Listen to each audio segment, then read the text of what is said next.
E nós vamos ter então o Potiguara, que é do Viva Rio, o Dom Filadelfo e a Ana Gualberto. E os nossos companheiros que estão lá fora não vão ouvir a mesa, muito obrigado. Já estamos começando o trabalho, porque afinal de contas isso daqui é um seminário.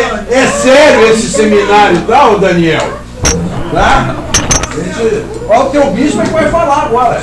Vai tomar uma reprimenda, vai tomar suspensão de ordem. Deixa aí. Brinca com o serviço. Tem silêncio obsequioso lá? É, lá tem silêncio obsequioso, filho. Vai descansar. Cadê o Caetano? Vai perder a paróquia.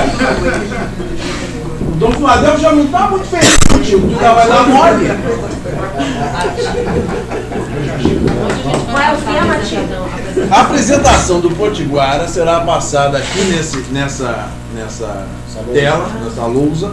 Aí a gente vai sair. Minha sugestão é que na hora que ele apresente, Então vai vai sair. Vocês querem que a gente inicie com a apresentação Então a gente do fala Potiguara? primeiro e encerra com a dele, que aí a gente já sai. Tá certo. Pronto, tá ótimo. Fazemos assim. Boa sugestão. Então vamos iniciar.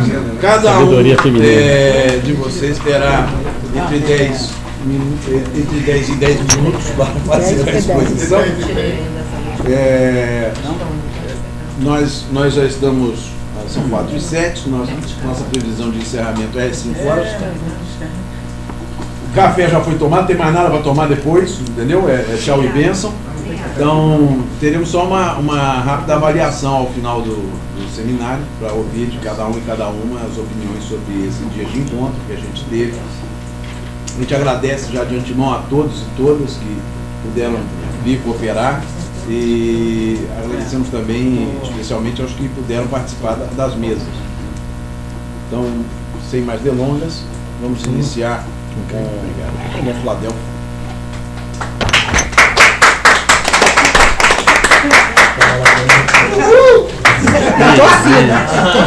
Menos. Olha a suspensão de ordem! Menina, é que ele tem interesses outros. Dom Filadelfo disse que vai mandar vocês pro Robson Cavalcante. Não, mas também não é heresia, não. Tanto não Chutar o balde, não. Assim não. Não, aí eu tenho dó deles. Bom, gente, primeiramente eu quero agradecer a oportunidade de nós podermos nos reunir, de nós podermos estar aqui partilhando desses momentos. Parabenizar a Koinonia, parabenizar as pessoas que idealizaram esse encontro.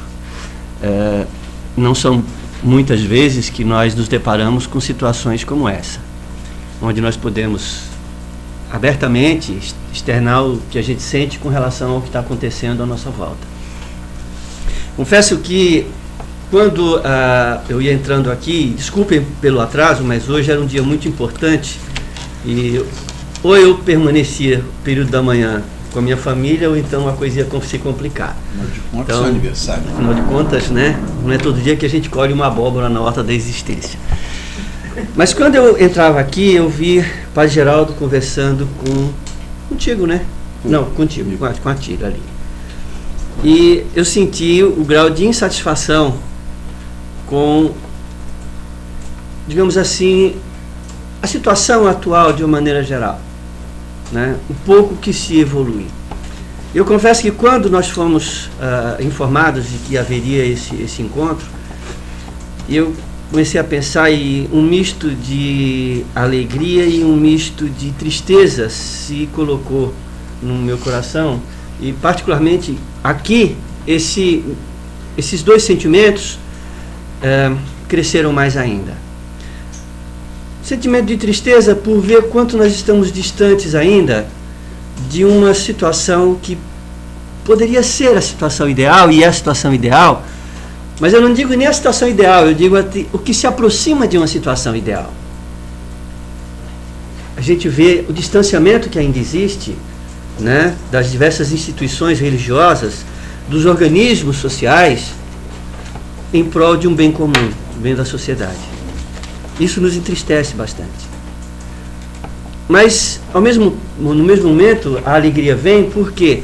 Porque nós encontramos ainda esse espaço, ou espaço semelhante a esse, onde nós podemos ouvir o testemunho do nosso irmão muçulmano, onde nós podemos ouvir o testemunho do pessoal de matriz africana, né, de religião de matriz africana, de evangélicos que estão despertando para esta nova realidade, né, ouvir o testemunho dos jovens aqui e perceber, poxa, toda essa caminhada que a gente está desenvolvendo, que a gente já vem de longa data, ela não vai morrer, porque os jovens estão começando a despertar para isso também.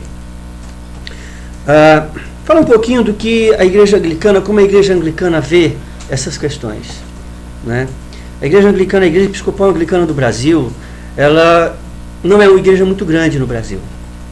Talvez nós não tenhamos nem 25 mil fiéis em todo o Brasil. Temos 9 dioceses, algumas no sul, sudeste, norte, nordeste, e um campo missionário na região oeste do país, no extremo oeste do país. E a Igreja Episcopal Anglicana, nós sempre buscamos estar inseridos dentro de contextos que se discute o bem comum. Questões ambientais, questões de segurança pública, questões, questões urbanas, questões do campo. Nós, faz parte, digamos assim, de um inconsciente já coletivo dentro da igreja. Mas não de toda a igreja. É evidente que nós temos ainda a base da igreja carente de um conhecimento muito mais amplo dessas necessidades que existem no combate à intolerância religiosa, por exemplo. Nós temos participado da caminhada, temos participado de algumas reuniões para a organização da caminhada. Fiquei feliz que o... Cadê o João? Já foi. Ficou de me passar umas fotos, né, da última caminhada. Falou, olha, tenho fotos tuas lá. Isso dá uma alegria muito grande, porque a gente pode encontrar pessoas ali que têm o mesmo objetivo que a gente. Não importa se você é muçulmano, se você é de religião matriz africana, se você é evangélico, se você é católico, se você não tem no teu coração, na tua mente, essa dicotomia entre a minha religião é certa, a religião do outro é que é errada. Na realidade, nós fomos catequizados, nós fomos educados dessa maneira. Daí encontrar essas dificuldades, né? Eu entendi perfeitamente quando você falou sobre a questão de ser discriminado, no sentido assim, você está muito em evidência, os muçulmanos estão muito em evidência, como também as religiões de matrizes africanas estão muito em evidência. Por quê? Porque a vida inteira houve essa inserção contra essas matrizes, né? A religião de matriz africana sendo demonizada desde sempre. Não encontrava alento. As igrejas têm um pecado muito grande com relação a isso. Mas como reverter esse processo? Quando o nosso povo, digo assim, o povo mais comum, o povo simples, ainda não percebe toda essa dimensão, toda essa riqueza de podermos sentar com essas diversas instituições, com essas diversas tendências, e colhermos o que cada uma tem de melhor, e aproveitarmos o que cada uma tem de melhor. Aliado a isso, a igreja ainda está muito distante também da discussão das questões ambientais e das questões de segurança, da segurança urbana. Eu tive a oportunidade de estar presente em acampamentos do MST, né, de vivenciar com o pessoal, de ouvir, de partilhar com eles da dificuldade que eles estavam tendo. Também do pessoal do MST, quando eu estava ainda no Recife, e várias ocupações aconteceram, e nós temos um reverendo lá no Recife, o reverendo Marco Cosmo, alguns de vocês até conhecem. Eu tinha um amigo que falava assim, olha, aquele teu amigo que gosta de levar porrada da polícia, tá, eu vi outro dia. Mas era essa como ele era conhecido. Na realidade, o Marco Cosmo, ele comprou a briga. É um ministério. E o interessante é que ver alguns outros reverendos o questionar, porque ele estava no meio do pessoal do MST, ou depois do MTST. Não, você não tem comunidade. Eu falei assim, eu tenho uma comunidade. Minha comunidade está lá, olha, morando à beira do esgoto, morando em barraca, morando em prédios condenados. Essa é a minha comunidade. É a essa comunidade que eu vou e faço e rezo o Pai Nosso com eles. É essa comunidade que eu posso levar uma palavra de estímulo, uma palavra de ânimo. É com essa comunidade que eu celebro a Páscoa. É com essa comunidade que eu celebro o Natal. E interessante que numa celebração de Páscoa, eu estava como bispo ainda do Recife, e a celebração foi na nossa catedral. E a catedral ela é composta por pessoas de classe média e média alta, né? Alguns talvez veem a pobreza a cores pela TV. E acham bonito. E acham bonito, às vezes. Sintonia. Não, o interessante é que aí o reverendo Marco Cosme estava conosco e falou: bispo, eu posso levar as pessoas da minha comunidade? Eu falei: claro, a igreja é aberta a todos. E eu me recordo que naquela noite, era uma quinta-feira, nós fazemos o lava-pés, fazemos a instituição da Eucaristia, isso é muito comum. Chegaram 2 ônibus do pessoal do MTST. E é impressionante o choque que as pessoas que não esperavam que aquele grupo de pessoas simples, alguns de sandália havaiana, aquelas com um prego já, porque quebrou, e então bota um preguinho para poder... Um clips. Né?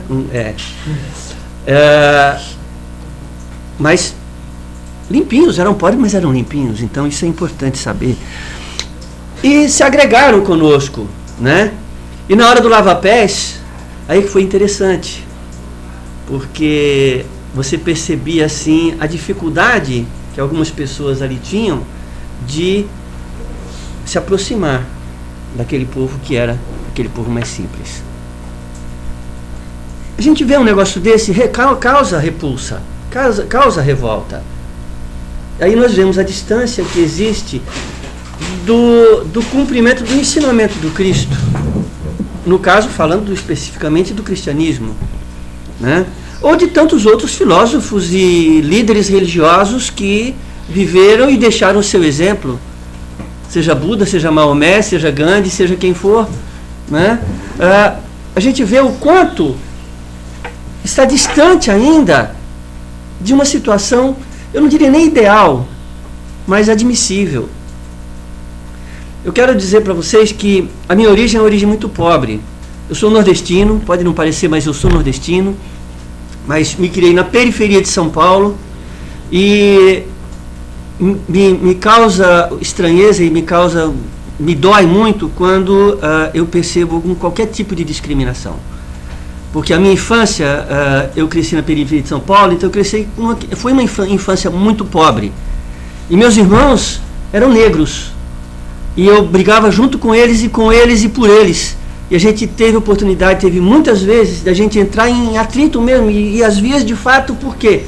Porque aquele meu irmãozinho que vivia na minha casa e eu vivia na casa deles, a mãe dele era como minha mãe, era como minha tia, e a minha mãe também, que então eu via que aquele meu irmão estava sofrendo qualquer tipo de discriminação. E aí,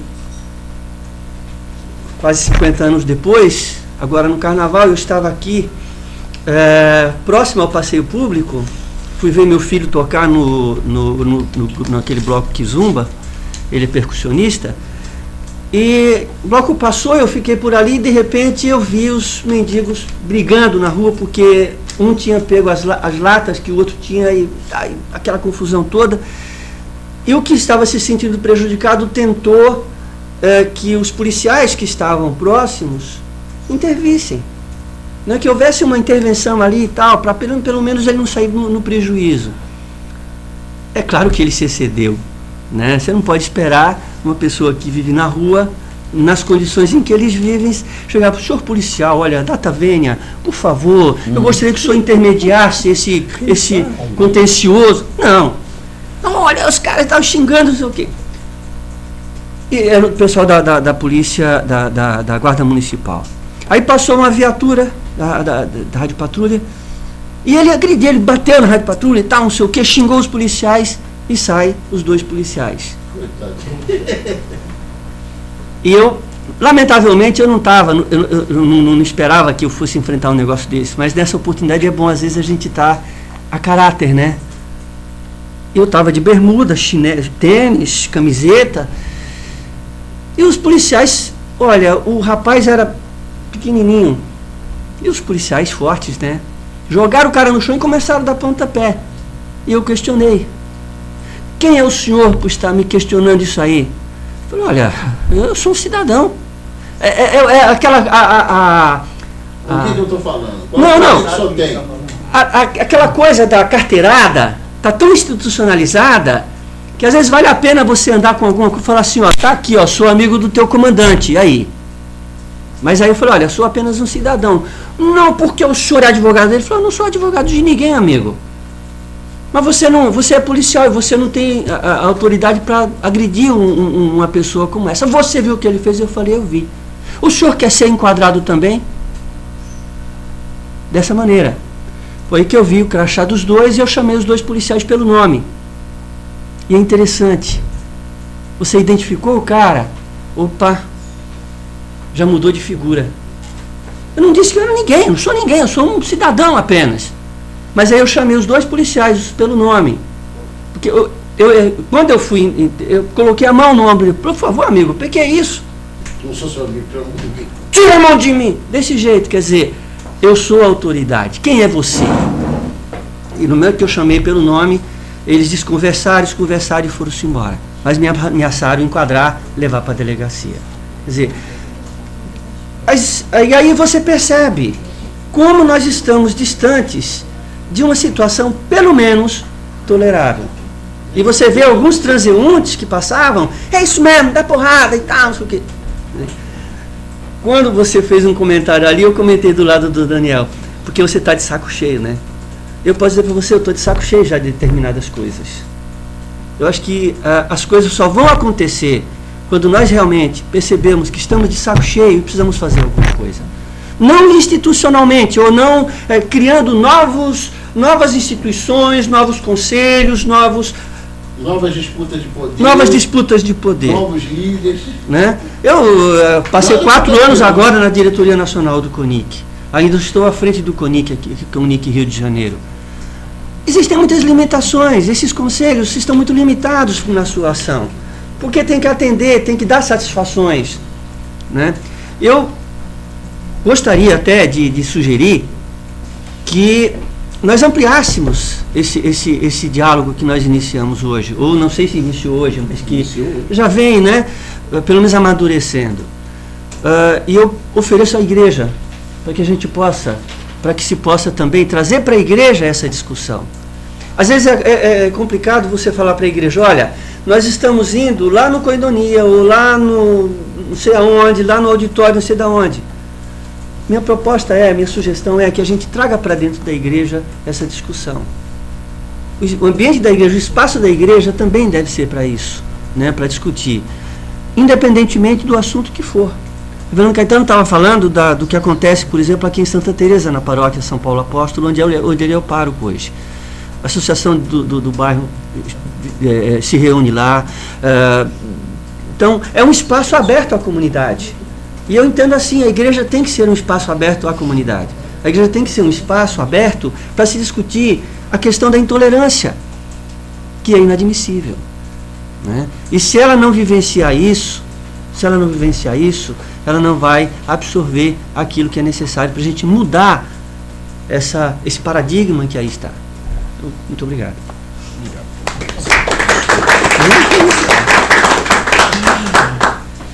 Então a gente passa para Ana Emília, Ana Gualberto, que vai falar da perspectiva das comunidades candomblé.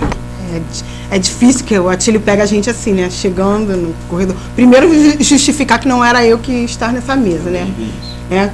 Fala como é que era o nome do rapaz que ia vir? Dario. Isso era uma outra pessoa que ia trazer uma outra experiência. E primeiro eu vou me apresentar, para quem não me conhece, eu sou Ana Gualberto, trabalho aqui em Coinonia, sou assessora do programa EBE, trabalho com comunidades negras rurais remanescentes quilombo, aqui no Rio de Janeiro e na Bahia. Sou historiadora e sou Iaô da Oxum. Meu orixá é Oxum, sou iniciada em Oxum. Acabei de tomar uma obrigação de 1 ano, por isso que eu estou de branquinho ainda, semana. E estou vindo de um final de semana bem agitado, de obrigação, e ontem teve festa do meu orixá. Então, eu fiquei no barracão até 10 horas da noite, por isso que hoje eu não consegui chegar cedo, porque eu estava arrasada, destruída. Mas então, eu vim aqui para contar para vocês um pouco sobre essa casa que que é a minha casa aqui no Rio, que é Ilhéa do Fé. Ela hoje está localizada na Pavuna, ali entre Pavuna e Acari, mas a nossa casa não era ali, né? A gente mudou para lá no início desse ano. E por que a gente mudou, né? Por que a gente saiu de lá? Primeiro eu vou contar um pouco quem é meu pai de santo, para dizer, né, até por conta dessa... Por que eu estou nessa mesa? Meu pai de santo chama-se Robson Laje de Ogum. Ele é filho de A Regina de Iemanjá, do terreiro Opoafonjá aqui do Rio. Meu pai de santo, ele é um educador, ele é diretor de uma escola em Pedra de Guaratiba. Já trabalhou em escolas no sistema prisional ali em Bangu, como educador também. E é pai de santo tem casa aberta há mais de 15 anos. E quanto educador, é uma pessoa ativa no meio social, na sua prática, né, na sua reflexão. E quando você está num terreiro de candomblé, você tem uma série de questões, né? Você tem toda a sua funcionabilidade quanto casa, quanto cuidar dos seus filhos e quanto aonde que você está localizado, né? A nossa casa era no Redentor, que é em São João de Meriti, na Baixada Fluminense, um lugar que parece uma zona rural, né, do Rio de Janeiro. E nossa casa ficou ali funcionando mais ou menos uns 8 anos, né? Na mesma rua que nossa casa tinha umas 4 igrejas, né? E o terreiro funcionando ali, enfim. A realidade local, uma realidade muito dura, uma rua, a maioria das ruas sem asfalto, sem saneamento, um posto de saúde desativado na rua, posto desativado, posto construído e nunca foi utilizado, fechado, né? E algumas pessoas do barracão eram dali da região, né? Começaram a tentar fazer uma mobilização junto aos seus amigos, quem conhece, na prefeitura, né? Por conta da pavimentação da rua. E isso trouxe algumas, pelo menos a máquina começou a passar com alguma regularidade, né? E há um tempo atrás, antes de eu entrar para casa, o meu pai me contou essa história porque como eu trabalho numa instituição, trabalho com intervenção social, a gente sempre tem esses papos. E ele falou que com o tempo o povo da casa mesmo começou a se incomodar com o pessoal que estava do lado de fora. Ué, como é que a gente pode fazer para ajudar essa comunidade que está ao redor? Então você começou a pensar, bom, vamos promover algumas ações dentro do barracão, né? Alguns festivais, vamos passar um vídeo, começar a fazer alguns papos, e aí começou a se abrir a casa para esse tipo de iniciativa. E aí não deu certo. A casa ficou aberta e os filhos da casa com seus amigos. Não dava certo.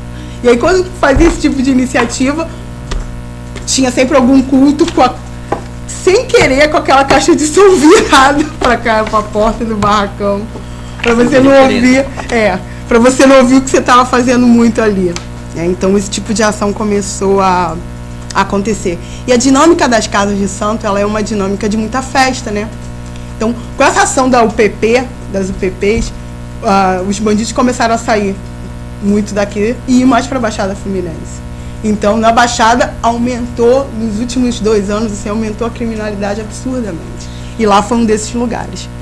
E essa dinâmica de casa de santo, de entra gente, sai gente, chega carro, faz festa o dia inteiro, sai de noite, madrugada. Isso é uma dinâmica que não colabora muito com esse movimento, né, do tráfico.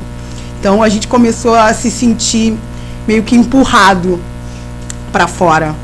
Antes disso, a gente começou a ensaiar um outro tipo de ação, que a gente começou a arrecadar coisas e fazer a distribuição por intermédio de algumas pessoas da própria rua.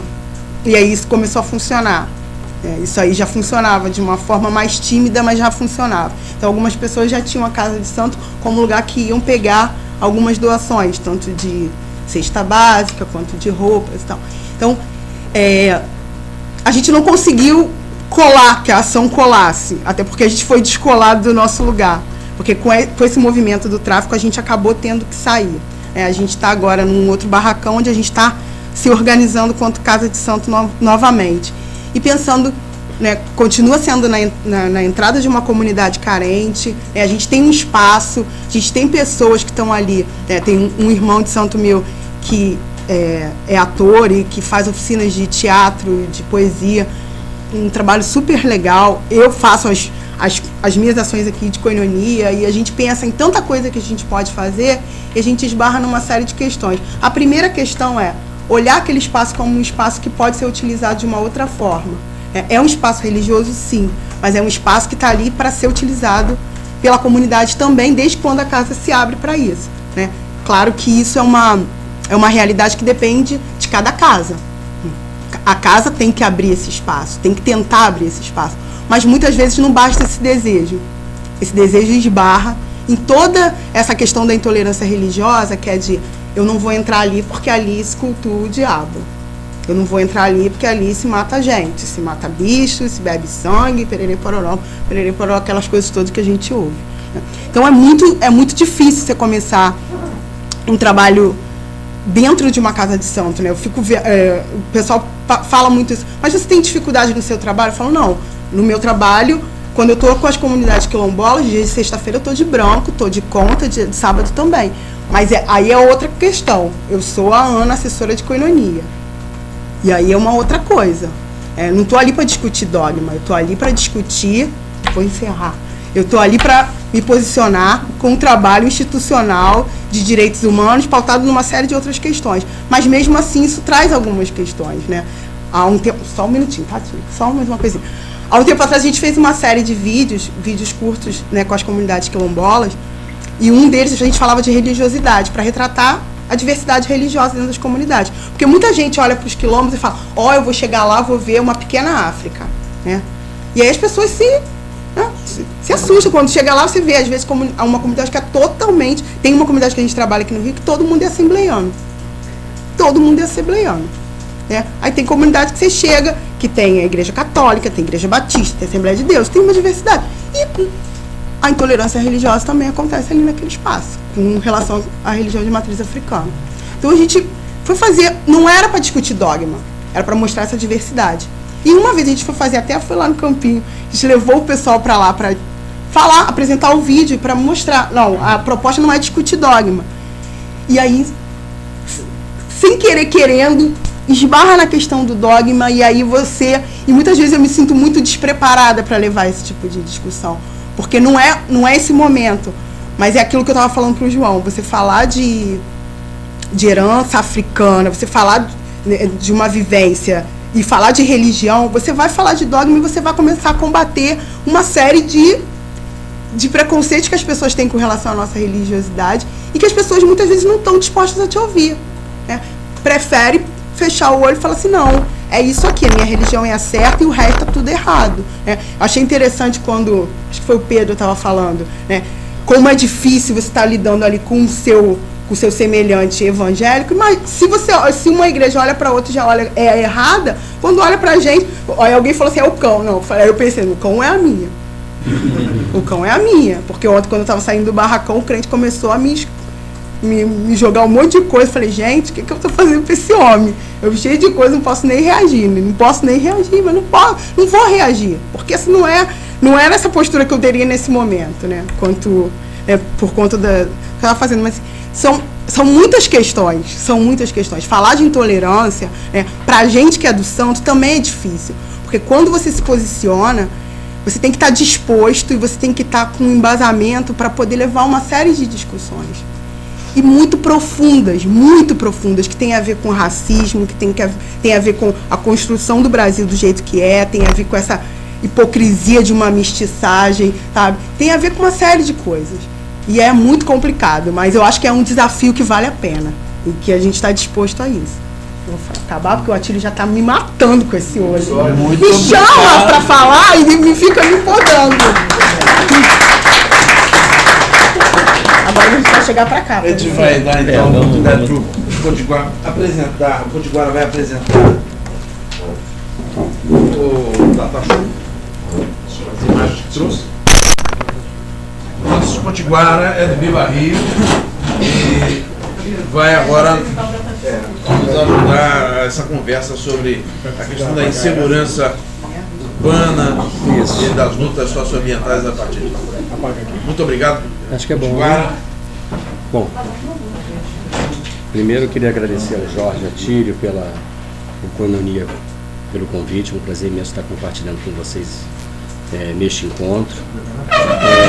Selecionei aqui uma apresentação do Viva Rio, fiz alguns cortes, não vou apresentá-la na íntegra, o tempo é curto, mas só para servir de base de um roteiro, para não perder o foco desta conversa sobre violência urbana e como a gente consegue articular no desenvolvimento dos nossos projetos a preocupação relacionada às consequências das mudanças climáticas globais que têm afetado todos nós, né?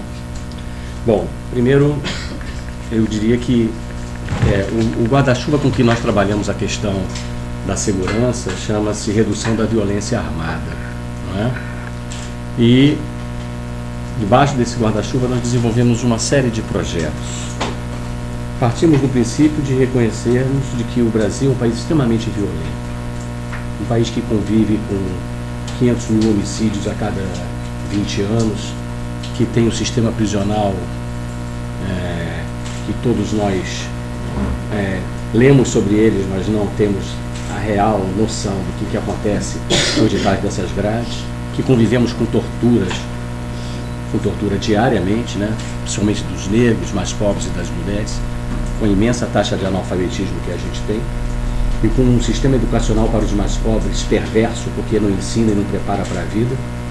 É um país violento, né? E nós entendemos que precisamos, de certa forma, romper com essa forma que convivemos com essa situação gravíssima, que nós chamamos aqui, que nós naturalizamos, de certa forma, a desigualdade nas nossas relações. Romper com essa cultura não é fácil, não é? Nós lemos ontem o Globo, né? Aí tinha lá o Bertrame falando sobre a preocupação com ele, com as UPPs, e a preocupação é correta, porque, por exemplo, o alemão precisa de 2.000 PMs. Nós não temos, a UPP ela não é sustentável se não houver uma efetiva incorporação desses territórios ao Estado pleno de direito. Ele sabe disso. Ela não se sustenta, né? E já existe, como nós trabalhamos diretamente com a formação de polícia, porque nós dizemos lá no Viva Rio que a gente gosta de polícia, porque entende que não dá para trabalhar com essa dicotomia, né? O policial é fundamental para uma política de segurança, então nós trabalhamos com programas de formação de policiais há mais de 10 anos. Torna-se insustentável a perspectiva de que nós temos que militarizar os territórios para que haja paz. Há de se levar o Estado para dentro, né? Com toda a pluralidade de direitos. Isso não é fácil, não é tão simples, porque naturalizamos as desigualdades. Isso está dentro de nós, né? E já existe dentro do governo uma disputa. Não, basta a Zona Sul, um pedacinho da Tijuca, um pedacinho de Vila Isabel, vamos ali para o Grajaú, pega um pedacinho ali, acabou. Resolvemos o problema da violência no Rio de Janeiro, né? Já estamos aí garantidos e a gente entende que precisamos avançar muito mais do que isso. Então vamos lá, rapidamente. Podem passar, pode passar. Vamos ir. Esse é só um roteirozinho, podemos ir. Uma introdução. Essa é a missão do Viva Rio, né? Viva Rio é uma organização não governamental, com sede aqui no Rio de Janeiro, engajada no trabalho de campo, na pesquisa, na formulação de políticas públicas, na prestação de serviços públicos, com o objetivo de promover a cultura de paz e desenvolvimento social. Podemos avançar? Bom, isso nós já sabemos, nós nascemos com as chacinas da Candelária e o massacre de Vigário Geral. Podemos avançar, né? Podemos avançar. Bom, nossas áreas de trabalho. Nós trabalhamos com saúde, segurança, educação e meio ambiente. São as nossas 4 grandes áreas temáticas. E o nosso grande desafio é, entendendo de que o fenômeno da violência armada e da violência urbana perpassa todas as nossas preocupações, é justamente de integrar, né? Garantir que a redução da violência e o desenvolvimento da cultura de paz perpasse todos os nossos projetos e os nossos programas. Podemos ir? Vamos lá, podemos ir? Bom, nós temos uma ação no Brasil e uma ação fora do Brasil, né? Principalmente no Haiti. No Brasil, nós temos, selecionei aí 4 ações importantes, e uma delas eu vou me dedicar mais aqui, que é a questão do desarmamento, da reforma da polícia e, obviamente, perpassando pela questão da mediação de conflitos. A redução da violência armada passa por uma ação concreta e clara de redução do número de armas nas mãos de civis. Nós estamos vivendo hoje a CEVAM, né? Que é uma campanha de entrega voluntária de armas. Nós colocamos desarmamento ali porque é uma expressão que de certa forma todos conhecem por conta do plebiscito, mas nós não estamos hoje defendendo um retorno ao plebiscito porque entendemos que esta batalha a sociedade, nós já perdemos do ponto de vista, né? E respeitando o plebiscito e a democracia, nós então nos dedicamos a partir de então a estimular o governo federal a desenvolver, a cumprir a lei e a anualmente promover uma campanha de entrega voluntária de armas por civis, né? E estamos vivendo a plena campanha, né? Para você ter uma ideia, algo em torno de 50 ou 60 armas são entregues aqui no Viva Rio, aqui em frente, todos os dias, de forma silenciosa, por senhores, em média, por mais de 50 anos e por mulheres, né? E armas novas, por incrível que pareça, não chega cacareco, não. E a gente está com esse movimento de mobilização em todos os nossos, nos 27 estados. Reforma da polícia é uma ação estruturante do Viva Rio. E esse trabalho passa por uma série de processos de formação. Uma das metodologias, uma tecnologia que nós utilizamos e já reconhecida como um bom exemplo a ser seguido no Brasil, é um curso chamado CAPPC, Curso de Aprimoramento da Prática Policial Cidadã, que nós temos uma rede de policiais militares, na sua maioria sargentos, formados pelo Viva Rio, alguns tenentes e alguns capitães, que participam desse processo de formação na perspectiva de criar uma cultura de um policial capaz de trabalhar com a diversidade, com a tolerância, reconhecer os direitos humanos como um conteúdo importante para a prática do policial. Pegando um pouco do exemplo como é que é o nome dele? Hein? Do Filadélfia, né? Quando ele citou aquele exemplo do que aconteceu com a Guarda Municipal. Então nós trabalhamos com policiais militares e trabalhamos também com guardas municipais. Este projeto que trabalha situações do cotidiano do policial militar e da Guarda Municipal. Podemos avançar? Então isso aí são algumas imagens que demonstram ações que nós já desenvolvemos ao longo desses últimos anos, né? Só na última campanha o Viva Rio recebeu mais de 15 mil armas aqui e foram destruídas localmente. Podemos avançar? Reforma da polícia, por favor. Será que você consegue? Senão você vai automaticamente para a gente avançar. Pode avançar, né? Pode apertar, vai. Isso. Essa é uma expertise que nós desenvolvemos, né? Quer dizer, e surgiu com a questão do Balcão dos Direitos, que hoje é uma política do governo federal, né? Existe hoje uma Secretaria de Justiça Comunitária que surgiu dessa experiência do Viva Rio e de outras organizações espalhadas por todo o Brasil, que de certa forma criou a ponte necessária entre as instituições de direito e as comunidades para levar o direito, levar essa discussão, essa mediação para as comunidades mais necessitadas. Podemos avançar? Reforma da polícia. A UPP nasceu de uma experiência articulada entre o Viva Rio e a Polícia Militar, tem mais ou menos uns 10 anos, chamado GEPAI. Inclusive hoje, todos os policiais, os novos recrutas que atuam nas UPPs passam por um processo de formação e parte dessa formação está sobre a nossa responsabilidade, nessa lógica do CAPPC. Podemos avançar? GEPAI é o quê? Grupo de Polícia, porque não era da minha época, mas eu já vou lembrar, tá bom? Não, é Grupo de Polícia, é outra coisa, mas eu já vou... em áreas especiais. Grupamento de áreas especiais. Muito bem, vamos lá. O Luta pela Paz é uma experiência bem sucedida de esporte relacionada à recuperação de jovens em situação de risco. Podemos avançar. Bom, então o que nós fazemos basicamente hoje? Programas de saúde da família, controle de armas, reforma na polícia, comissão de drogas e democracia. Ontem no Fantástico, o ex-presidente Fernando Henrique, ele está protagonizando esse comitê latino-americano, né? Essa comissão em que tem ex-presidente da Venezuela, ex-presidente da Colômbia, ex-presidente do México, né? Porque a política que já sugou bilhões de dólares nos últimos 4 anos de um mundo sem drogas não deu certo. Não? Então, nós estamos aí, uma discussão difícil, polêmica, ajudando a costurar essa discussão no seio da sociedade brasileira de que é preciso rever esta política. Nós temos que ser mais inteligentes, temos que trabalhar com mais pesquisa, e a juventude é, sem dúvida nenhuma, a mais afetada por essa política equivocada de combate às drogas do ponto de vista apenas militar, né? Bom, o Programa Saúde da Família, nós vencemos uma licitação no ano passado, e aí eu acho que vamos no ponto que nós fomos convidados a falar, para fazer essa costura entre segurança, redução da violência armada e políticas relacionadas que eu diria, à justiça socioambiental. Nós vencemos uma licitação e hoje o Viva Rio também é um grande prestador de serviço na área da saúde da família.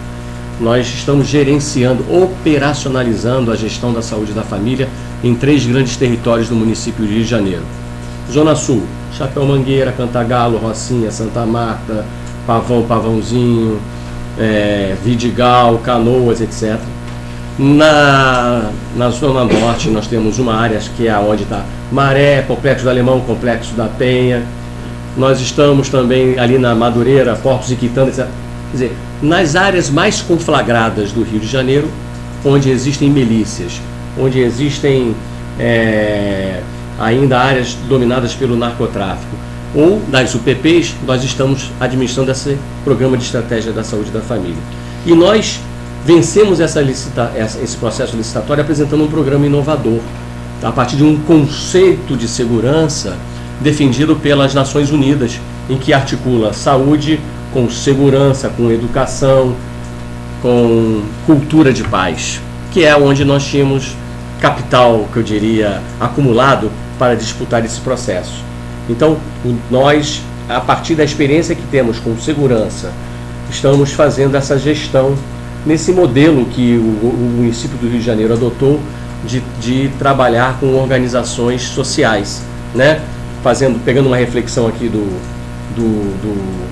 Cristóvão Buarque, nós estamos apostando que, para atender melhor as necessidades, principalmente das populações mais carentes, nós temos que buscar um novo equilíbrio entre o papel do Estado e o papel da sociedade civil, não é?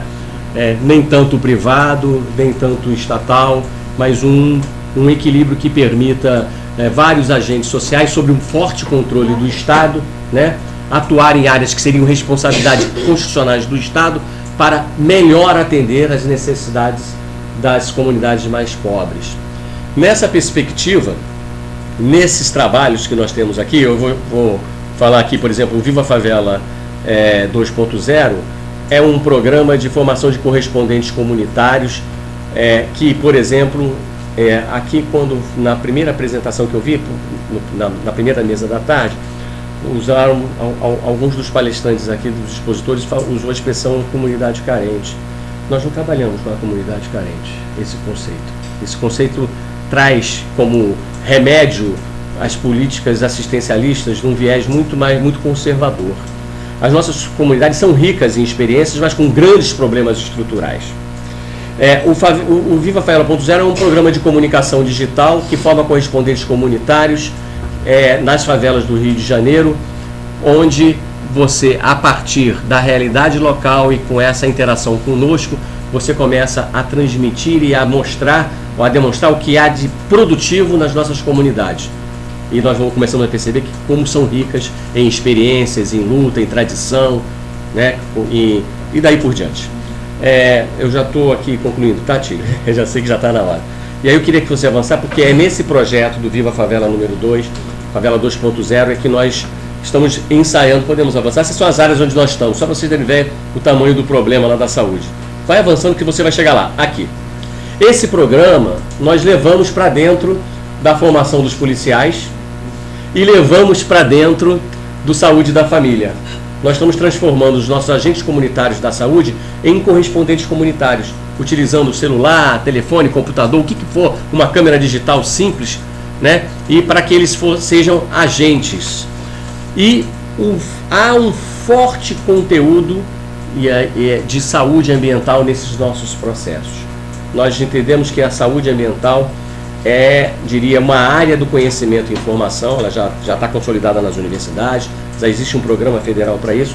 Ela permite a costura importante, né, entre saúde, ambiente, segurança, formação e educação, na perspectiva de gerar um movimento saudável e inteligente para que essas comunidades que têm gravíssimos problemas de infraestrutura comecem a partir de um forte elemento de comunicação, educação e informação a pensar sobre os seus problemas socioambientais. Como já foi dito aqui, sobre o problema do valão, sobre o problema do consumo excessivo de energia. Você sabe, quando vocês entram na Maré, alguém aqui, todos nós, já teve gente aqui que já entrou na Maré algumas vezes?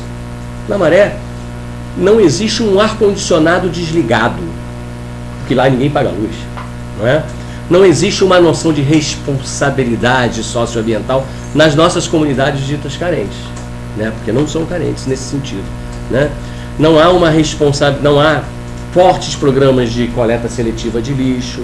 Existem boas iniciativas, mas isso não está instituído enquanto uma política com uma preocupação maior, porque a questão da segurança, ela, de certa forma, domina corações e mentes de todos aqueles que atuam e que vivem nessas comunidades marcadas pela presença desse poder, que pode ser da polícia, pode ser da própria polícia militar, de forma equivocada não sendo o PP, da milícia ou dos três comandos ligados ao narcotráfico que existem no Rio de Janeiro. Podemos avançar? Bom, volta só um pouquinho, por favor. Volta só um pouquinho, porque eu não vou falar do Haiti aqui. Pode voltar mais, volta mais um pouquinho. Deixa eu falar aqui, muito bem. Na questão do programa de saúde da família, nós tivemos agora essa situação de Teresópolis e Friburgo, só para concluir. Nós, no Viva Rio, sempre atuamos bem naquele primeiro momento, que é o momento do apoio da sociedade às vítimas, doações, etc. Nós nunca trabalhamos com o day after, com o dia seguinte. Pela primeira vez, lá em Friburgo e Teresópolis, nós estamos atuando a partir do que aprendemos com o Programa da Saúde da Família. Então, nós constituímos uma base em Teresópolis, em parceria com a Prefeitura de Teresópolis, e uma base em Friburgo, e o conteúdo dessa ação é um conteúdo fundamentalmente de saúde ambiental e de preservação do meio ambiente. Quer dizer, a gente está fazendo saúde da família, mas também está preparando aqueles que moram no redor para preservar melhor, né, a natureza que os cerca, para evitar problemas no futuro. É isso. Obrigado. Desculpa aí pela demora. Gente, estamos aí então agora, abertura para um bate-papo rápido aqui com os nossos três. Já bate-papo com encerramento. Então, tem alguém inscrito ou inscrita?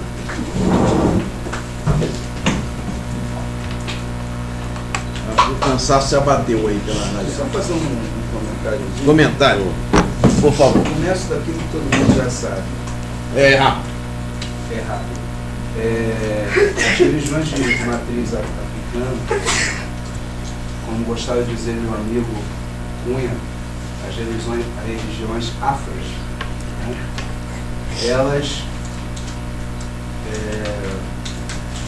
são perseguidas já, né, há muitos anos, e me parece que agora a perseguição é maior, né? Ela está muito...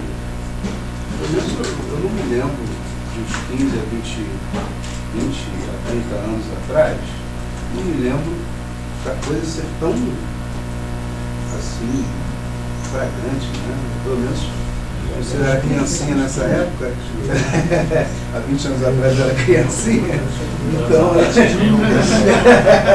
Tinha Universal, tinha assim, carro de som. Você tinha que ser o espanto. Mas algum tempo atrás a coisa não era tão forte. Talvez seja o fato que hoje se toma muito mais conhecimento. Hoje a coisa está mais clara. Hoje a violência está muito grande. Hoje não se percebe um tipo de violência como esse sem que todo mundo tome conhecimento. Isso. Essa é a diferença. Isso. A percepção. A sociedade civil como um todo hoje está começando a reagir a os segmentos dela. Eu só queria colocar o seguinte, Ana, que talvez, eu não posso falar, eu não conheço todas as religiões, mas talvez as religiões de matriz africana... Já tem mais 2 inscritos, viu, Dona? Só pra, não é para te apressar. Eu não falei nem um minuto. Certo. Já está concluindo? A minha fala causa um... Sim. Não vai ter nem cafezinho no final. Mas talvez as religiões de matriz africana, ela, pela sua própria natureza teológica, já traz em si a questão ambiental de maneira tão forte, né? E que eu acho que esse tipo de... Quando eu discuti com o Mati, só me deixa nervoso, cara, se eu olhar assim, e com o Nilo, né? Eu assim, poxa, falamos começamos a pensar pessoas para vir falar e tal, eu logo falei com o Ativo assim, pô, legal, porque do candomblé a gente só pode esperar que venha alguma coisa pela bagagem, pelo histórico, pela natureza teológica e tal, tem muito a falar sobre a questão ambiental, né? E justamente a religião que eu acho que tem mais a falar sobre isso é a mais perseguida, está lá na ponta, né, da perseguição, e eu não vejo que não tenha uma ponte clara sobre isso, uma ponte.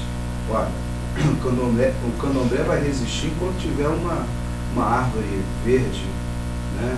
Quando tiver algum tipo de plantação, né? Em que o homem possa... Ali estará o candomblé resistindo, né? Porque uma coisa é simbiótico, né? Uma coisa vive em função da outra, etc. Eu só queria pontuar isso sobre a importância, né? Desse aspecto que vem da religião de vocês, entendeu? E é uma das riquezas nesse processo, e defender, né, não mais do que tolerância, né, defender a relação, a comunhão, né, entre essas religiões, né, e as demais religiões e tal. Quer dizer, manter esse diálogo profundo é se enriquecer, se enriquecer dessa questão ambiental, né, importante. Eu queria só acentuar isso. Muito obrigado. Embora eu não seja do candomblé, mas alguém que... Todos agradecemos a sua contribuição. Passamos então, nós temos 5 pessoas inscritas. Eu sugiro que a gente faça o seguinte: a gente pegue mais 2 pessoas, faça uma primeira resposta, depois a gente ouve as outras 2. Então, o Daniel e o Rafael, depois a mesa responde, depois teremos a Neuza e o Geraldo. Então, Rafael e Daniel. Ou Daniel e Rafael. Daniel. Isso. Tinha entendido que era o Rafael. Agora eu já falei que é você. Não, o que eu queria expressar sobre a reunião de africanos é o seguinte: como vocês estão encarando essas questões ambientais, se vocês já se pronunciaram, já que a gente está falando sobre isso, né? O tema do simpósio esse, do seminário esse, como é que vocês estão encarando isso, principalmente advindo aí a questão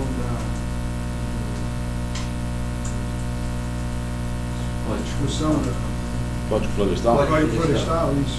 como é que vocês estão encarando, que propostas vocês têm, se vocês já sentaram, já conversaram,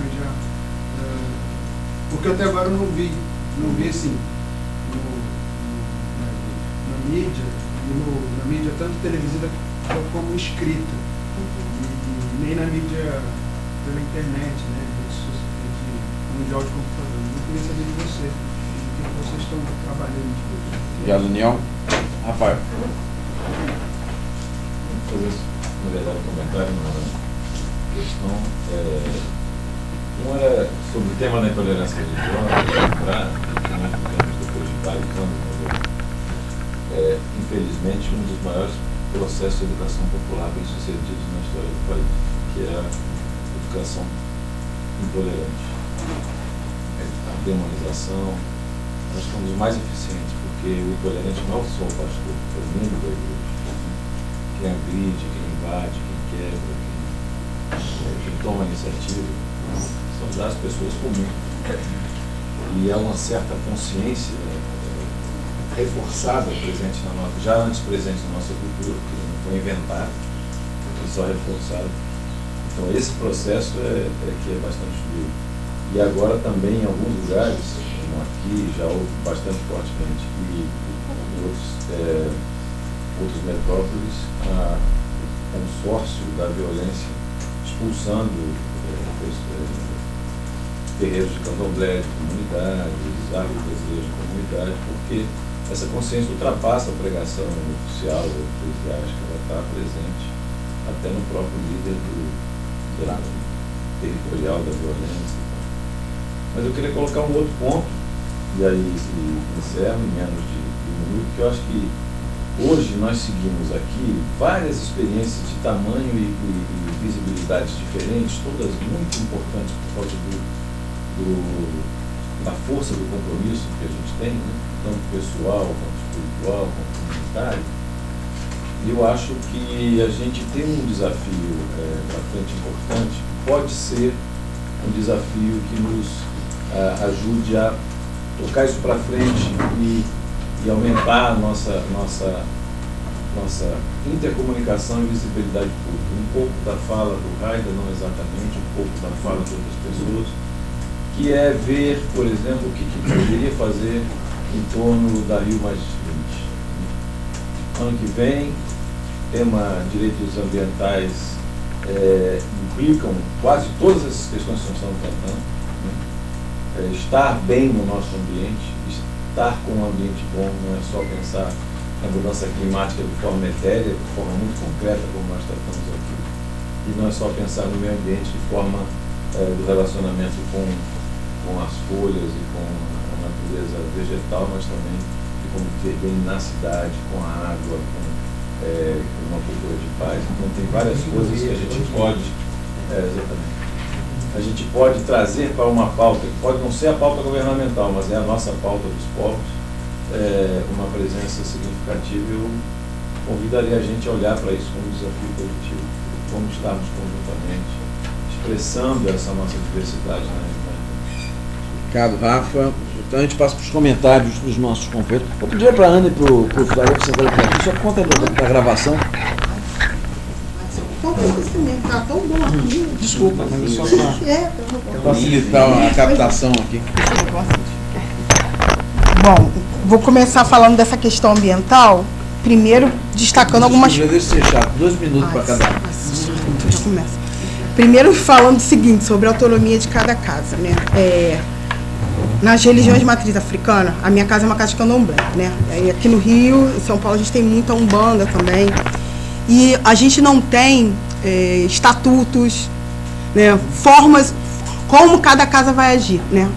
As casas, elas são autônomas, elas dependem de como elas são formadas, né, de toda essa hierarquia que ela vem. E esse trato, essa relação com o meio ambiente, e aí não pensando na discussão mais ampla, mas até das práticas do cotidiano, isso também é variável. Você tem algumas casas que são extremamente... tem total compromisso com a questão ambiental, de preservação ambiental, né? E tem alguns lugares que não. Então, dentro da própria religião, existem alguns movimentos de reeducação, né, das práticas, né? Tem o Aderbal, que é filho carnal e irmão de santo da mãe... Não vou lembrar o nome dela, Mãe Beata, que ele tem ele fez uma cartilha bem interessante e bem básica sobre orientações para algumas casas, de reflexão mesmo, né?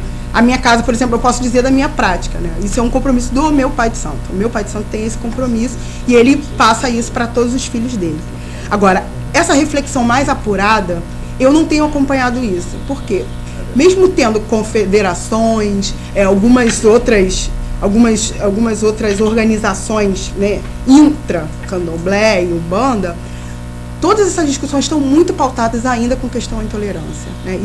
Isso é uma pauta que consome muito. Não digo que as outras pautas não sejam importantes, são importantes sim, né? Quando nas eleições se tentou discutir, vamos tentar formar fazer uma reflexão, vamos votar em gente do axé e tal, né? Teve toda uma mobilização por conta do censo, mas a pauta da intolerância, ela é uma pauta diária, de enfrentamento diário, cotidiano, 10 vezes ao dia, 15 vezes ao dia. Se quem mora no axé vive isso o tempo todo. Quem anda... Inclusive o tempo acabou. Inclusive o tempo acabou. Então, perseguição. É perseguição. Eu acho que isso aqui é discriminação. Mas enfim, vamos abrir uma denúncia. Eu vou fazer uma denúncia contra o Atílio. Mas eu acho que é interessante isso, e até eu vou procurar saber, porque o meu irmão tem acompanhado mais algumas coisas, e vou tentar dar uma busca e passo se eu descobrir alguma coisa para você. Pode deixar. Obrigado. De nada, tá? Bom, uma das coisas que a gente tenta trabalhar bastante na igreja episcopal anglicana é a questão do acolhimento. Mas não a questão do acolhimento exclusivamente de pessoas que, para se tornarem adeptos da nossa igreja, não é isso. Mas o acolhimento de quem quer que seja, de quem aparecer, quem quiser, quem se aproximar, tem que ser bem acolhido. É o nosso visitante será bem acolhido. Que continue na sua fé, que continue na sua maneira de ser, mas tem que ser bem acolhido. E algumas características também da nossa igreja, que a gente procura desenvolver, procura trabalhar, é a questão da dignidade humana. O respeito à dignidade humana. Então, nós somos muito questionados, por exemplo, com relação à questão da sexualidade. A nossa igreja assume um papel e dá a cara a tapa, e às vezes a gente às vezes é difícil você trabalhar essa questão, muito tapa na cara, a gente dá a cara a tapa, né? Porque na nossa membresia nós temos pessoas que foram educadas de que aquilo ali realmente demoníaco, é a semelhança do que se faz com relação a algumas religiões, né? E nós encaramos isso não como uma imperfeição, mas como alguém que tem a dignidade como qualquer outra pessoa. E a preservação da vida em todas as suas dimensões. São temas que a gente procura trabalhar dentro da instituição e vivenciar isso em todas as letras. E a gente encontra dificuldade ainda. Muito embora faça parte, digamos, das avenidas, né, da igreja, a questão da dignidade humana, a questão da preservação da vida, a questão da preservação da natureza, né? Acho que aí vem um pouquinho da influência celta na cultura anglicana. Nossas raízes estão lá, na cultura celta, né? Uma cultura beneditina. Então, nós trabalhamos essas questões e estamos abertos a esse diálogo, estamos abertos a nos irmanar com o Viva Rio. Já temos uma aproximação muito grande com Koinonia, com as outras instâncias, as outras religiões, as outras religiosidades. Eu acho que a gente pode unir forças dentro de um objetivo comum e conseguir um bom resultado. Não adianta a gente querer brigar sozinho. Nenhuma instituição, ninguém vai conseguir nada brigando sozinho. Uma coisa é você brigar pelos direitos das religiões afro, porque você está dentro da religiosidade afro. Outra coisa é você que não tem nada a ver com a religiosidade afro, dizer assim, ele tem o mesmo direito da sua religião que eu tenho da minha religião. Eu acho que é por aí. Obrigado,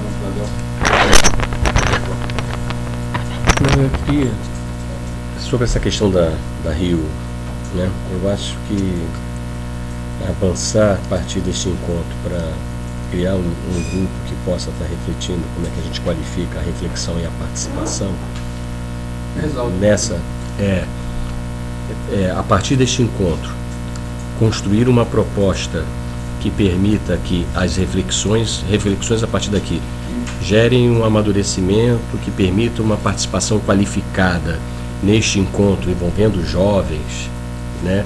Envolvendo os atores da sociedade civil que estão aqui presentes, mais igrejas, no sentido de contribuir efetivamente para essa percepção de que vamos discutir só preservar, só as mudanças ambientais globais, se o clima está esfriando ou está aquecendo, mas fazer essa relação do homem com a sua com o todo, né?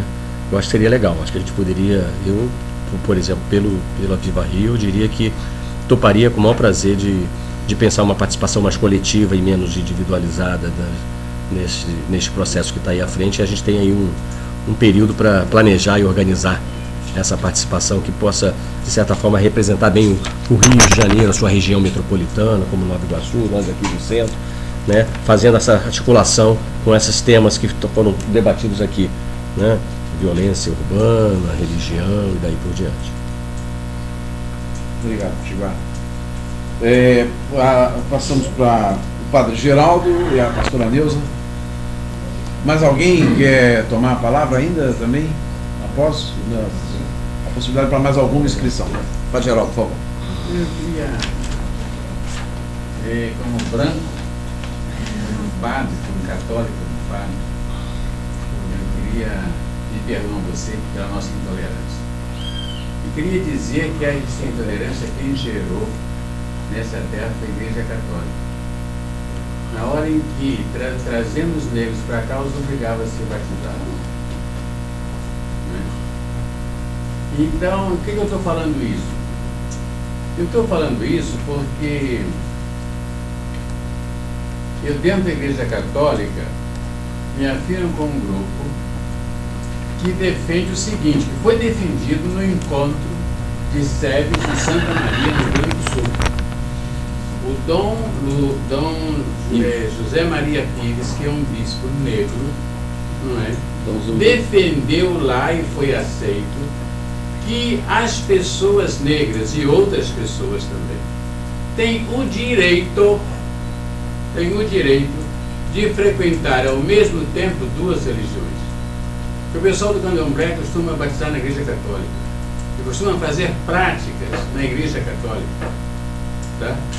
Então, porque como foi imposto, né, para eles essa situação, esse negócio entrou na consciência, na cultura deles. Não é uma lei externa que vai mudar isso. Porque o que acontece? O nosso pessoal que domingo está na missa e comunga, na sexta-feira está no terreiro do Candomblé fazendo as suas práticas. É muita gente que faz isso, não é? A gente não quer fechar os olhos para isso, não, a gente quer aceitar. A realidade nossa, quer a gente queira, quer não, é essa. Então nós temos que assumir essa coisa, né? Então eu acho que é importante isso aí. E queria falar também para você que o meu amigo Marcos Cosme, na crise que ele teve aí, quem deu a mão para ele fui eu. Que bom. E quem encaminhou ele para a tua igreja fui eu também. Muito obrigado. Agradeço muito. Ele morou lá em Queimados. Muito obrigado. Ele, nessa transição... E o sonho dele é vir para o Rio de Janeiro. Ele morou lá comigo. O sonho dele é vir para o Rio. Conheci ele na jornada.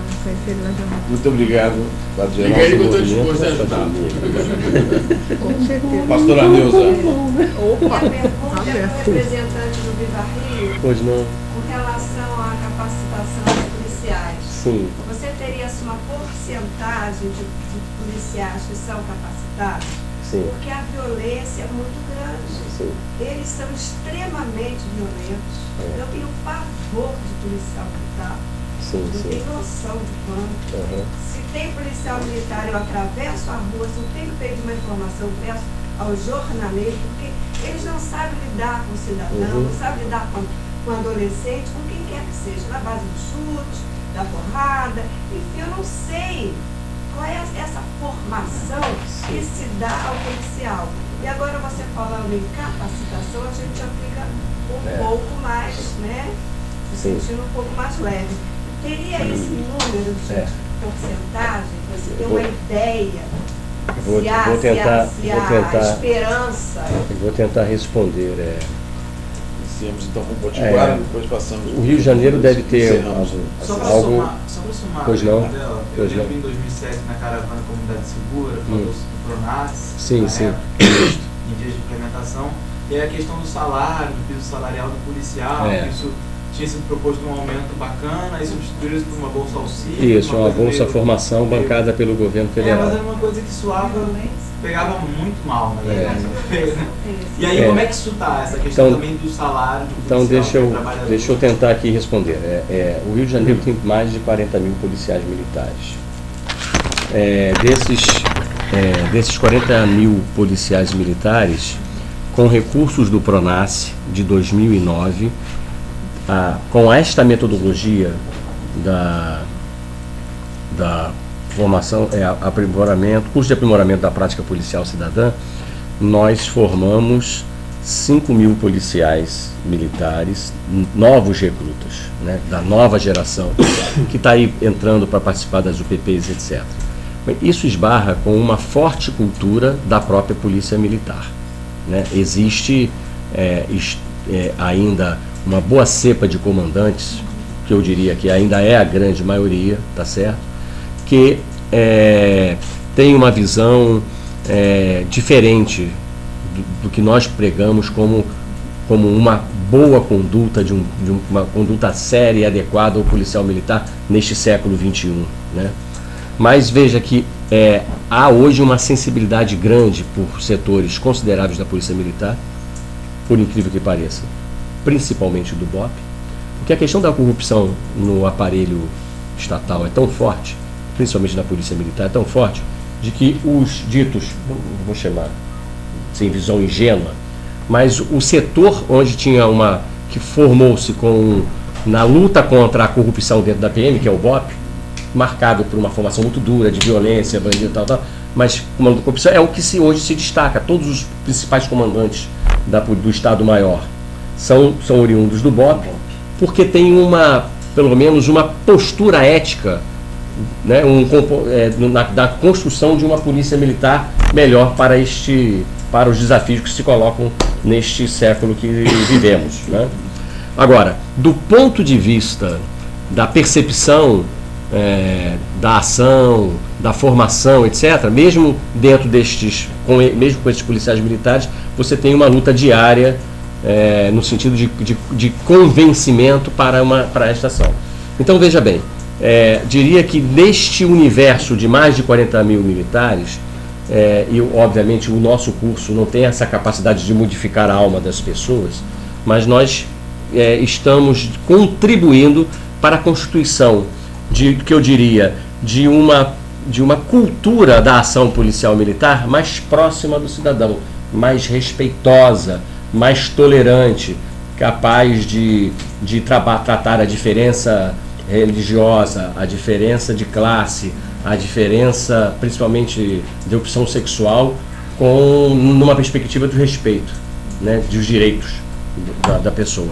Então, esse é um movimento, mas é um movimento muito difícil. Nós estamos fazendo isso há 10 anos, começamos com o Formiguinha, agora estamos ampliando porque há uma orientação federal. Existem recursos consideráveis do governo federal que têm contribuído e tem, de certa forma, contribuído para aumentar a renda das famílias dos policiais militares com essa Bolsa Formação. Ela está em torno hoje de uns R$400.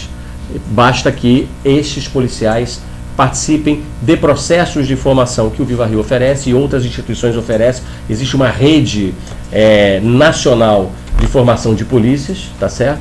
E essa rede, ela promove cursos de educação à distância e presencial em todo o Brasil. O policial que se engaja nesse processo, ele passa a ganhar uma bolsa formação. Claro que não resolve o problema, mas pelo menos estimula a esses profissionais a entrarem em contato com uma nova cultura, com um novo livro, com uma nova visão do papel da polícia e da sua ação. Obrigado, Potiguara.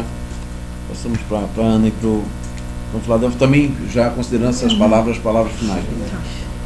Eu quero agradecer primeiro essa oportunidade de parar para fazer uma reflexão breve sobre essas questões. Eu acho que esse desafio de pensar um Rio+20 juntando mais um posicionamento do que a gente quer como uma sociedade mais igualitária, com uma visão, olhando para o meio ambiente como parte disso tudo. Eu acho que é um desafio para todas as religiões, e a gente de religião de matriz africana, a natureza para a gente, ela é a base do nosso culto, né? Nós cultuamos os orixás, que são representações da natureza, eles são a natureza, sem eles a gente não existe, nós não somos nada sem eles. Nós dependemos realmente da natureza para o nosso culto, essa é a nossa base, toda a nossa crença está baseada nessa natureza. E eu acho que, assim, é interessante a gente pensar, né, quando o padre Geraldo falou das pessoas que vão em duas religiões, para a gente isso, você pode ir em quantas religiões você quiser. Isso não é um empecilho, isso não é um empecilho para a sua fé. Eu acredito no meu orixá, eu nunca fui católica, mas depois de mais velha eu era presbiteriana, e, enfim, né, toda a transição de vida. Conheci São Benedito, é o único santo católico que eu gosto. Então, eu gosto, na minha casa tem meus orixás e São Benedito tá ali do lado. Isso não tem empecilho nenhum para minha fé. Meu orixá não vai deixar de me amar mais por isso e menos por isso. E eu vou continuar cuidando dele, ele cuidando de mim. É um pouco isso. A nossa religião, ela é uma religião de muita... A gente não fala muito de tolerância, que essa palavra é muito pouco. Mas a gente é uma religião de muita convivência. E convivência com tudo.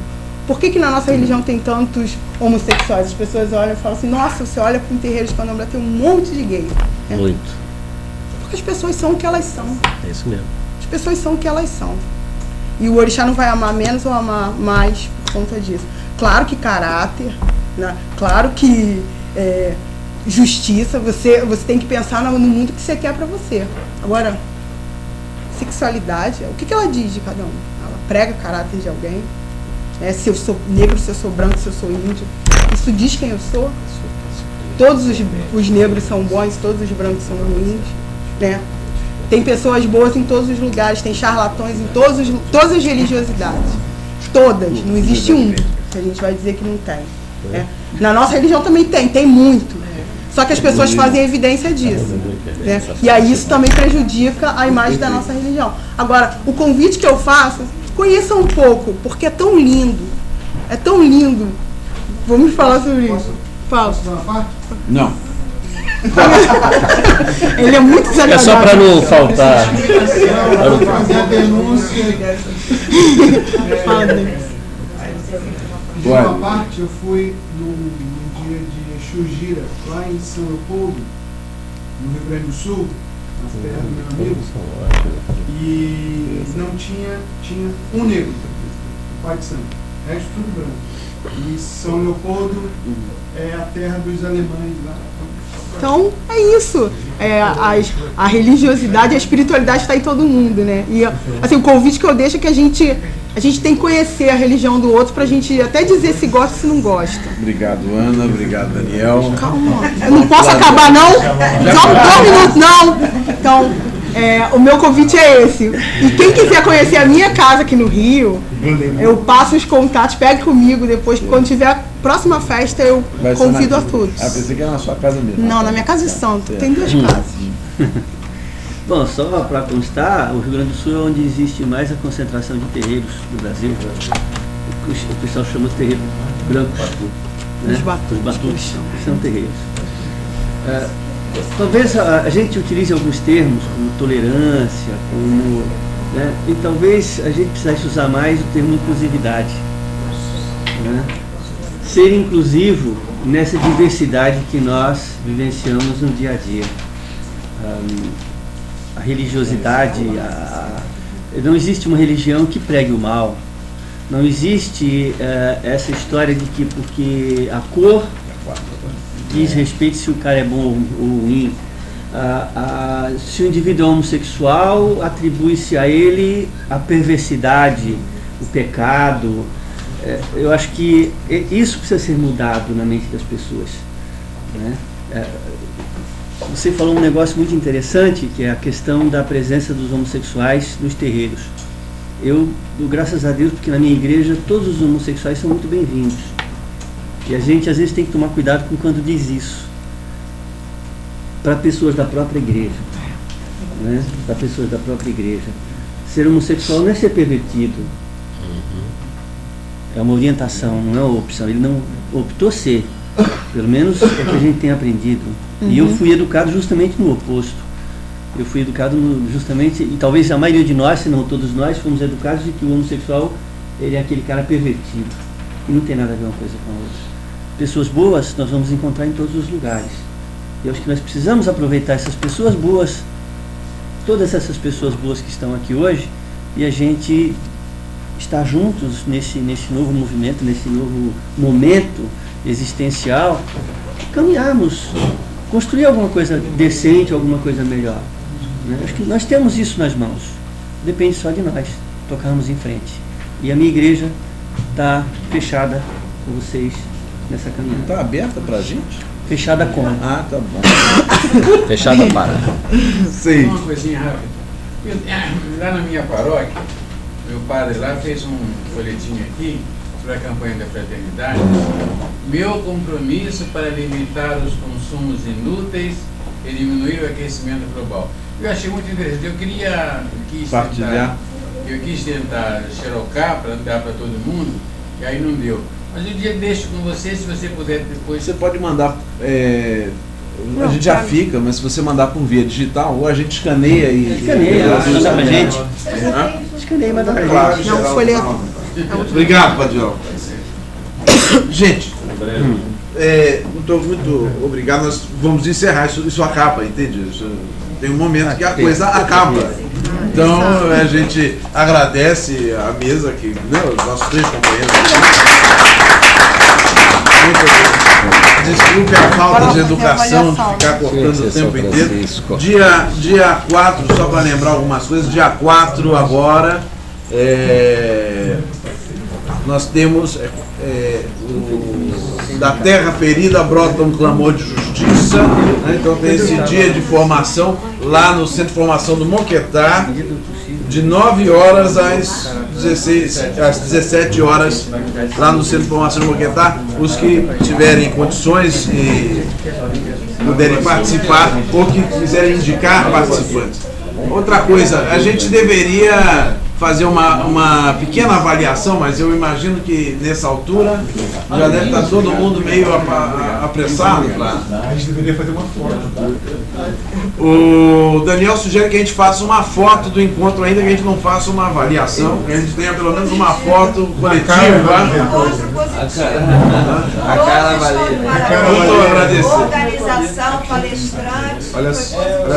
Quero indicar também que esse encontro não teria acontecido sem a colaboração enorme do reverendo Eduardo Dutra e do reverendo Nilo Silva. E também agradecer muito a equipe de Koinonia, que integralmente se dedicou o dia inteiro para estar com a gente. E o voluntário, nosso querido fotógrafo, o Daniel, trouxe o Vitor Silva. Vitor, queria propor que os endereços eletrônicos, telefone. Nós enviaremos o relatório, o registro escrito desse encontro para todos e todas. As fotos também estarão disponíveis na internet, já estão disponíveis na internet.